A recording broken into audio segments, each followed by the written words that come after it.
বাংলাদেশ আবহাওয়া অধিদপ্তর জানিয়েছে আগামী 24 ঘন্টায় রাত ও দিনের তাপমাত্রা অপরিবর্তিত থাকলেও আগামী বুধবার দিন ও রাতের তাপমাত্রা সামান্য বৃদ্ধি পেতে পারে। তবে আগামী বৃহস্পতিবার থেকে দিন ও রাতের তাপমাত্রা কমতে থাকবে। সোমবার বাংলাদেশ আবহাওয়া অধিদপ্তরের আবহাওয়াবিদ মোহাম্মদ ওমর ফারুকের দেওয়া পূর্বাভাসে তথ্য জানানো হয়েছে। আবহাওয়া অফিস জানিয়েছে আগামী 24 ঘন্টায় অস্থায়ীভাবে আংশিক মেঘলা আকাশ সহ সারা দেশের আবহাওয়া শুষ্ক থাকতে পারে। তবে শেষ রাত থেকে ভোর পর্যন্ত দেশের উত্তরাঞ্চলে মাঝারি থেকে ঘন কুয়াশা এবং দেশের অন্যত্র কোথাও কোথাও হালকা থেকে মাঝারি ধরনের কুয়াশা পড়তে পারে। এছাড়া সারা দেশে রাত এবং দিনের তাপমাত্রা প্রায় অপরিবর্তিত থাকতে পারে।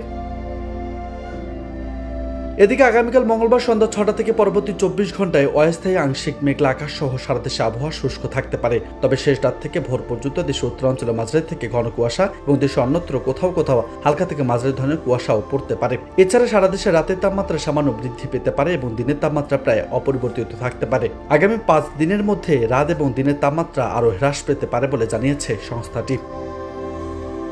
News desk, Bharat 24।